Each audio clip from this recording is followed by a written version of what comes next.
Don't you dare be sour. Clap for your not-so-famous podcast hosts and feel the power! Hello, everyone. Welcome to the Reality Check. I, of course, am your host, Rob, and with me today is my new co-host, Jansen. Hi, everybody. How's it going today, Jansen? Good. Feeling good? Feeling ready to do this? Yeah. Awesome. Cool. Well, why don't you tell everyone a little bit about yourself?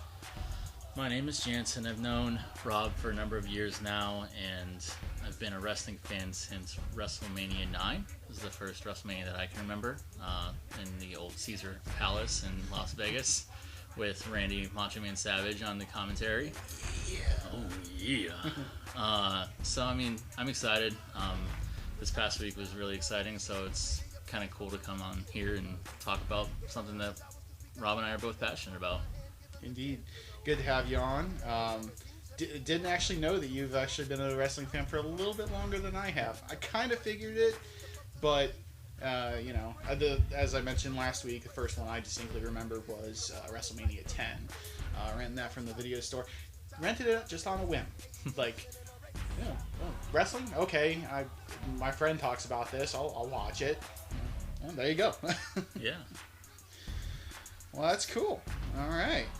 So, without further ado, I guess we'll get right into it. We'll talk the first order of business today.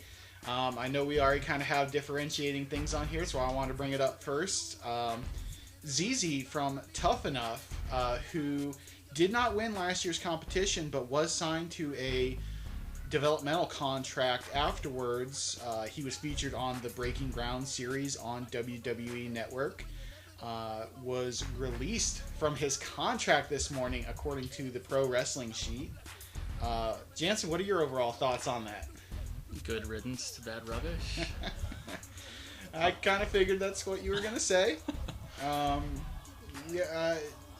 Personally, I'm a little sad. I always thought he was funny. Of course, funny doesn't translate in the ring. No, I mean, you have to have ability, and I think that, as we were somewhat discussing before, he was starting to get there, I think, with the Breaking Ground stuff, but just not quite to that next level, needing to be, on NXT or on the main roster sort of ability. I mean, he might be able to make some people chuckle, but, so does Kevin Hart, but he can't wrestle. We don't know that yet. There's always opportunities for guest stars. It was weird to see this, not just because of the fact of, he has a little bit of the fame with the Tough Enough program and whatnot, but I remember not too long ago reading that he actually had his first live event match against NXT superstar Oni Lorcan, which he was just featured on an episode of NXT a few weeks ago against Ty Dillinger, and he beat him on TV. And I know, not to kind of take it into a tangent, but Oni Lorcan is probably a guy to be watching later on. And they let ZZ go over him. It's just a live event, but they let ZZ go over him. I would have thought that would have meant good things for ZZ. Well, I mean, not necessarily, because when we're talking about the crowds in NXT or even just a normal Raw or SmackDown arena, you're going to get people that are going to know certain wrestlers from like Breaking Ground or from Tough Enough. So I mean, it makes sense that ZZ would go over. Yeah, because not everybody's going to know, the guy that he went over. Oni Lorcan. I don't even know. It's a weird name. It's Christopher Gerard. He's been part of the program for a while now, but they finally gave him like a new ring presence, and I think they're going to try to like start pushing him at least through the NXT developmental. Yeah. Well, like I said, I'm still a little sad that he's gone, but at the end of the day, it is a business. If they felt that they had gone as far as they could, well, they've got to make the tough choices. Maybe Breaking Ground season 2. We'll see the actual cut happen. Yeah. Like we saw a couple people on the first episode or first series. I mean, it's just clearly evident that he was not tough enough. I see what you did there. All right, so next thing, I want to talk about the new era of Raw. this week, the first episode of the brand split Raw happened. Quite a few interesting things going on over there. First one, obvious to talk about. In a surprising but not surprising move, Raw now has its own world title. However, instead of just bringing back the old World Heavyweight Championship, the big gold belt, we now have the WWE Universal Championship, quote, named for the WWE Universe fans. Not really sure if that's true or not, but hey, whatever. It's new. They're not trying to recreate the old, or at least not in the traditional sense. They're trying to move it forward. What are your thoughts on the new title? Guess we'll see what it looks like. That's what is always the Is key it going to be for a me. big ugly belt? Is it going to be? Cool? Is it going to be something unique? Is it going to be something different? A close friend of ours sent me a picture of what something has been floating around on the internet. The one picture that he sent me looked like the old winged eagle belt, like from way back in the day, like Hulk Hogan and Shawn Michaels and Macho Man. You know, that style, but with, you know, the big WWE logo on it. I guess we're just gonna have to see. I am excited to see where that goes. I mean, it always is kind of a, you know, like, you know, oh, you know, what's it gonna look like, you know, and am I going to buy this replica belt or not, sort of thing. The answer is probably. Probably, I'm gonna get it. But beyond that, I think it's more intriguing the two people that are fighting for it. It's not necessarily just the belt. I mean, it's the fact that we have a blockbuster match now for SummerSlam that, in my opinion, it doesn't matter who wins. We win as fans because that match is going to be great. Yeah. Earlier in the week, when the announcement of the match was final, me and Jansen texted back and forth to each other. Are we dreaming right now? Because I don't think this would have ever happened. It wasn't in regard to just the Raw main event. There is a SmackDown main event as well too, which we'll talk about here in a little bit. But at SummerSlam, for the new WWE Universal Championship, we see Seth Rollins, the #1 draft pick for Raw.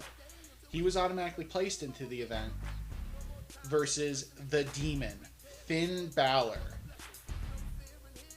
Finn Balor won 2 matches on Monday Night Raw for the right to face Rollins at SummerSlam for the newly created title. He went through a fatal 4-way with Cesaro, Kevin Owens, Rusev. Thank you. I couldn't remember for a second. When he did a coup de grace off the top rope, which really, now that I'm thinking about it, sticks out in my head. He did a coup de grace onto Rusev. Darn near hit the guy in the groin, so I feel a little bit bad for Lana this week because I don't think he's going to be able to, you know, help her out there. Yeah, the Bulgarian Brute's going to have some problems. Yes. But he beat those 3 in a fatal 4-way match and then went on later in the evening to defeat the guy. He's not a good guy. He's not a bad guy. He's just the guy. Roman Reigns in a 1-on-1 match.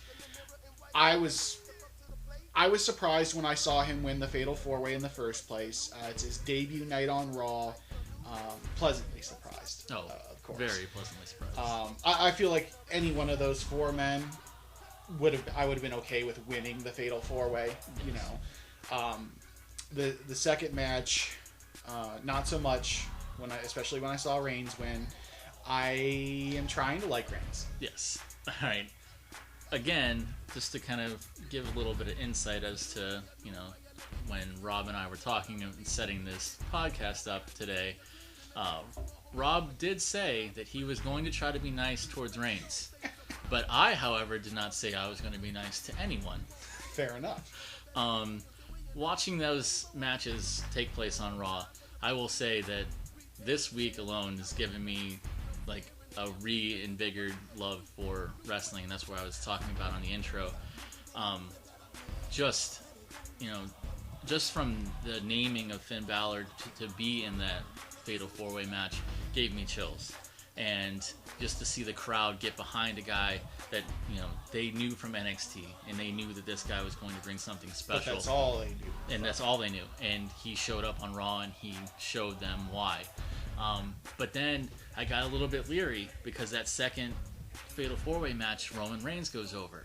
So then in the main event, the question comes up, is it going to be the same old stuff that we see every week on Raw?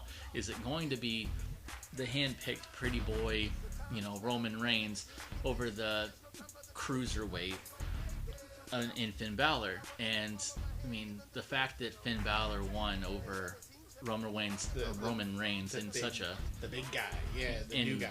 In a convincing fashion, not in like, he just, somehow rolled him up and won, Not like the Darren Young Battle Royal win where he won the chance to face The Miz. Yeah, it was convincing, and it was proving his worth to the WWE universe, and proving that he does deserve to be in that spot at SummerSlam, and that left me with chills and goosebumps. So that was great to see. Absolutely. Yeah, I think you said it earlier. We pretty much all win in that match. I think the only way we can lose, and again you mentioned it already, do we get a horrific looking belt or is it something nice? Yeah, that's the only thing. It's cosmetic.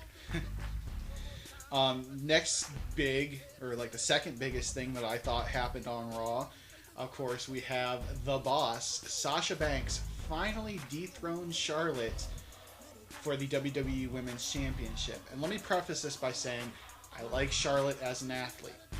I understand what they were doing with her. She's the daughter of the dirtiest player in the game, Ric Flair, woo! But literally every single match that she won, it was won because, back when she had her father as her manager, is because he interfered. And then after they kicked him to the curb, which I thought was very poor decision making. I don't care if he was okay with it or not. I personally thought it was just very poor. You look like you have a differing opinion on that one, but yeah, I'm going to cut Dr. Phil off here for a second because you were really sounding like him there. I understand from a standpoint why they got rid of Flair, or Rick, not really Flair, because Charlotte's a Flair. Yeah. It solidifies Charlotte as a heel. How bigger way to go over as a heel than to kick A, the guy that's been helping you win all your matches, but B, your two-time Hall of Fame father, and send him crying to the back. Mm-hmm. That was a very heelish move. I agree. And sells her heel-ness. Not to say that she needed to really sell it any more than she had, but I think it did enough. And obviously they wanted to kind of bring in Dana Brooke to try to... Could they not? Sorry, I said I'd be nice to everyone. Yeah. Everyone except for there's one person which we'll just avoid talking about that I already said I will not be nice to no matter what. So yeah, she likes to wear all red. Yeah. But yeah, okay. So I'm off topic. The Charlotte shtick had gotten a little old. Yeah. And I do believe that Sasha had earned the championship. She. Short of Sunday's match, which I thought was a little sloppy on all four competitors in that match, Sasha definitely has earned the opportunity to be the face of the women's division, so I think it's well earned. That match, I think, honestly, is a match of the year contender right now. The Charlotte Monday? And Sasha match from Monday. Oh, for no argument, women's match of the year. Oh, yeah. It definitely would be considered for match of the year overall, I think, because they are trying to really push or close that gap between female and male superstars, which, again, we'll talk about a little bit later. Again, goosebumps. Not necessarily just for the win, but just for that spot in the middle where Sasha pulls out the spirit of Eddie Guerrero and tosses the championship to Dana to get her eliminated. I was just up out of my seat, just cheering, and just such a good back and forth match. I will say that a couple scary spots. I mean, with Sasha doing that dive through the rope and scorpioning on the side, and Charlotte pulling out her athleticism too, doing the moonsault off the top was a great move. But just such a good back and forth match, and just glad to see, again, with a new era, with a new change in the air, new logos, new championships, new feuds. It's just good to see not the same old stuff. Not, just Charlotte winning in some cheap fashion. It was actually Sasha pulling it out and kind of showing that. It was nice to see. Agreed. Speaking a little bit of a changing in the guard, the new era kind of thing, the Raw Universe got their first taste of Nia Jax. Now, I mentioned last week, definitely a surprising call-up. Not one I probably would have picked yet. I think Nia Jax could be big. We were talking before we went on the air. She's got the size. She's got the look and the attitude. Unfortunately, she also has the connection. But we're gonna try to look at her not getting this opportunity as being a connection. I mean, in NXT, she didn't win the women's title, not for a lack of trying. She put on 2 matches with one-time champion Bayley and the current champion Asuka, and both matches there was opportunity. But both matches were good. Nia really portrays that monster female, which is what they were trying to go for a few years ago with Karma, if you remember. Oh, yeah. Awesome Kong, before she bowed out and unfortunately never came back, which I would have loved to see Awesome Kong still in WWE. But, story for another day. But yeah, Britt Baker got squashed by Nia Jax pretty effectively. Very similar to the first time we saw her in NXT against another enhancement talent. I think her name was Eevee. Not the Pokemon, but I think it was just EVIE. Squashed her good. What are your thoughts on Nia being on the main roster? I mean, with this new era and again changing of the guard sort of thing, bringing up these new talents, it was kind of evident on Raw to see the squash matches return, or enhancement matches. I mean, squash. Yeah, they're not squash. Yeah. Even though we'll talk about it in bigger squash later. Yes. Like, the enhancement matches do kind of sell Nia Jax as this monster kind of diva or women competitor instead of a diva, because they're not divas anymore. I'm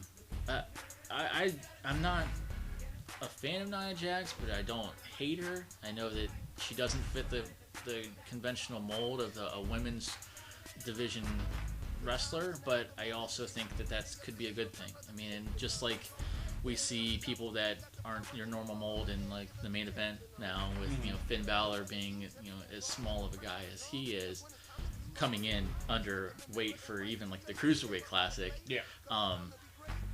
And he's got a chance. I mean, Daniel Bryan and CM Punk, they definitely did a good job of kind of breaking that mold for the men. I think that Nia Jax might have an opportunity to kind of do that for the women. I mean, obviously we've seen women in the past that have played a monster kind of role, like Karma, Chyna, even Beth Phoenix to a certain extent. Yeah. This is kind of another opportunity to kind of change it up. Say, it doesn't necessarily have to be the bikini models that are wrestling in the ring. It can be this girl too. So I'm kind of excited to see where she goes, and good to see her, on the main roster and getting a chance at it. Agreed. A lot of people I read online are very critical of Nia, not just because of her attachment to her cousin, which is The Rock, by the way, in case anyone was confused about who I'm talking about. But a lot of people are very critical of her because she doesn't fit that bikini model vibe. I mean, you can take anyone, even some of the toughest women in the division, like Natalya and Charlotte and Becky, and you put these women in these nice photo shoots with these skimpy bikinis on. It's like, oh, bikini models and everything, and people on the internet are a-holes, pretty much. But they're calling, Nia fat and ugly, and I personally think she's actually a very pretty woman. I mean, especially she's a little heavier set, sure, but she's a very pretty woman, I think. Yeah, and you could see it in the entrance though too, the way that she's portrayed on TV.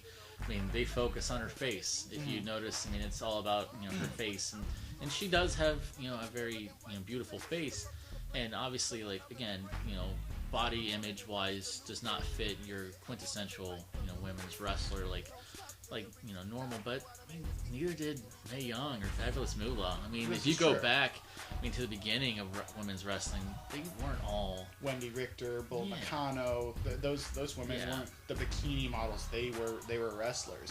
Even if you look in today in Japan, a lot of the women over there, I'm sure there are a lot of them that could transition into like a bikini model type thing, but a lot of them are just wrestlers. They're there to wrestle. But yeah, going on, we had on Raw, we had the New Day celebrating a big milestone. New Day, baby. New Day became the longest reigning Hold on, I'm not doing that right. WWE World Tag Team Champions. In the history of the title belt. Now, one thing that most people don't know, and Jansen did a little fact checking for me earlier. I already knew of this, but he got me set on a fact here. The WWE Tag Team Championship, as we know it, does not share the entire lineage of the WWE. The World Tag Team Championship that was part of the brand split up until the point where it's unified in about 2010, that is the one that they consider the original Tag Team Championship in WWE. So while they are considered the longest reigning WWE Tag Team Champions of all time, they're not the longest in history. That record is currently held by Demolition at, 487 days? 478 days. 78 days. Okay. Axe and Smash. Good stuff. Like Demolition back in the day. So they still have time to close on that, but they're about 140 days out as of this today, July 28th. That is if the club doesn't destroy them in that time period. Yeah, see, and that's the sad part. I do feel that the club is destined to be WWE Tag Team Champions at some point, especially now that they have broken them away from AJ Styles. They have to start asserting them again on their own. But there's still always the possibility of picking back up with the old leader of the club, which would be Finn Balor. But we'll see. We'll see. Maybe New Day will make it to be the longest reigning champions of all time. They are definitely popular enough to make it to that point. But who knows? Yeah. That segment was brought to you by Bootios, by the way. They make sure you ain't booty. Speaking of the club being split from their former master, Braun Strowman, he debuted solo this week with, how would you put, like, his hair, like, grew, like, did they shave off the sides and put it on the bottom? I think so. I don't know what happened. I will say that he does look less dumb somehow. A little bit more monstrous. Yeah, maybe. A little bit more monstrous. He for those of you that are into wrestling and not just listening to this because you're our friends. Yeah. Braun Strowman was part of the Wyatt family, and he was the big monster in there. He had this very long hair, but for his debut on Raw, his solo debut rather, he shaved the sides of his head, and somehow it grew on the back of his head, and now it goes like down his back. It's much longer. But even more disturbingly was the enhancement talent that he faced. What was his name? James Ellington. James Ellington, who had no chin at all. I don't know what happened, and I feel sorry if James Ellington's family somehow hears Listening to this. But yeah, that was. We're sorry. We hope you get well soon. Yes. We hope that you took the check from that destruction that you faced against Braun Strowman, and you get your chin fixed, because that was bad. Yes. Yeah. Like we were talking about, the difference between like enhancement matches versus the old term of squash matches. That was definitely a squash match, because that's literally at the end. Apparently, Braun is going to be using a new finisher, a reverse choke slam. Most anyone who's ever seen The Undertaker or Kane wrestle obviously know what a choke slam is. Grab him by the throat, lift him up, slam him down. Well, in a reverse choke slam, Braun grabbed this poor, like 5 foot nothing, no chin having guy by the back of the neck and lifted him up and splatted him on the mat face first. Yeah. Destruction. It was hard to watch. Yeah. I think my favorite part of that whole match was Byron Saxton interviewing Mr. Ellington beforehand, and he asked him what in God's name was he thinking going against Braun Strowman. But that was actually it was good to see Braun stepping away and with a more unique look, and being able to kind of assert dominance and show that he can be somebody that can step into a role like a Kane or a Big Show, maybe further on down the line, potentially have like a feud for like a championship or something like that. I can honestly see the rest of the family. I could see him being somebody that would go up against like maybe a Finn Balor or Seth Rollins, even though that would be a very long time down the line, I think. But somebody as a big guy that's not Big Show or somebody along those lines, to solidify these smaller wrestlers as legitimate. Agreed. Last point we're going to talk about on Raw today. Neville made his return to the ring, but I actually don't even want to focus on Neville. It's great to see him back, don't get me wrong. But Curtis Axel. If anyone had looked at the entire draft roster, short of Heath Slater, who was not drafted by either show, Curtis Axel was the very last pick in the entire draft. And I guess it's a big thing in the NFL or NBA during the draft. That person kind of gets the nickname Mr. Irrelevant, because he's the last person to be chosen. There's like no other person like available, even though in this case there technically was. But being that you brought up this point, being that Curtis Axel is the son of Mr. Perfect, to have him call himself or be called Mr. Irrelevant, it's kind of unique but kind of weird at the same time. Yeah, I think it's something that might help Curtis Axel. I mean, I think we've seen some moments, I think, with Curtis Axel. He definitely has the in-ring ability. He's helped train The Rock and Brock Lesnar for returns in the past. Mm-hmm. He has the in-ring ability, but he's never quite gotten over with the crowd. The Axelmania for a while. I think that was the first time he had really been like over with the crowd. Yeah.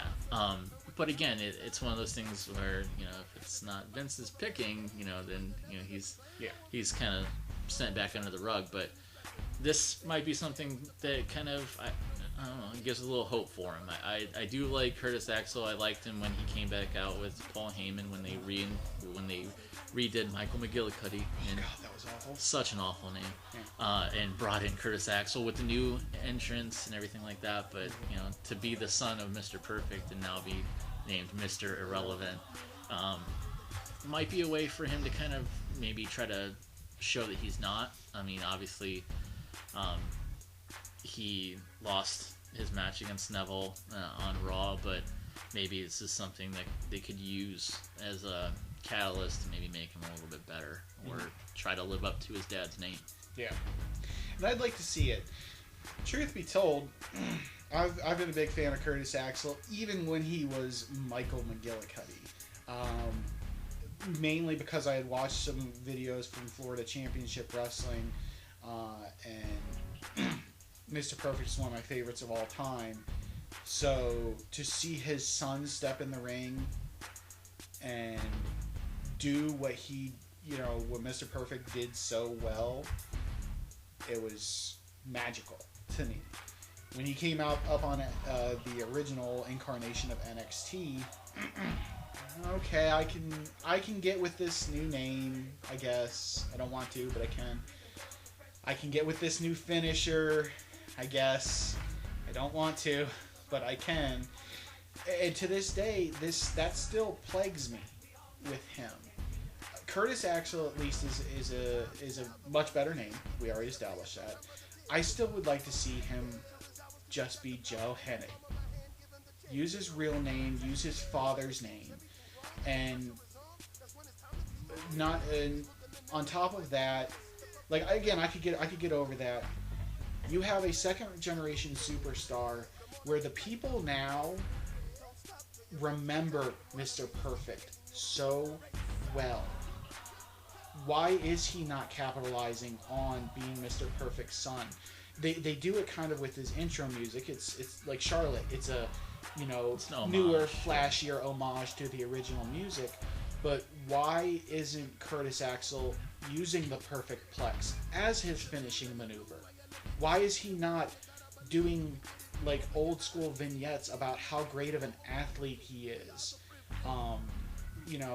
He comes out in these like stupid cargo shorts, almost looking like a John Cena wannabe, and using this. Is it still called the axe hole? Is that still considered his finisher? I would doubt it. That's not PG. But he's using this Hangman's face buster as his finisher, which, I mean, there are some moves in WWE that don't look real, period, that just look kind of silly. Maybe that's a discussion for another day, but it doesn't fit. You have a perfect fit for this superstar, and I don't know if it's just because they don't want to use it, because he wants to be on his own. Maybe it is his choice that he doesn't use the Perfect Plex, but I feel like there's an opportunity missed by not using the Perfect Plex. Well, I mean, I think that there was an opportunity with that when he re-debuted as Curtis Axel. Because if you remember, the shirts said better than perfect. Yeah. And, there was an opportunity there for him that could be his catchphrase. I mean, it plays off of his dad. I mean, his name already plays off of his dad and his grandfather. For those that don't know, Mr. Perfect's real name is Kurt Hennig, and his grandfather is Larry the Axe Hennig. So, Kurt Axel. And it makes sense. It just, again, I think that there's some missed opportunities with him, and again, with Mr. Irrelevant, it might be an opportunity for something to come from it. I hope. I mean, I think he has the talent. Should be a little bit on there. We are talking about a former Intercontinental Champion that has really, at this point in time, lived up to his new name of being Mr. Irrelevant. Yep. Wholeheartedly agree.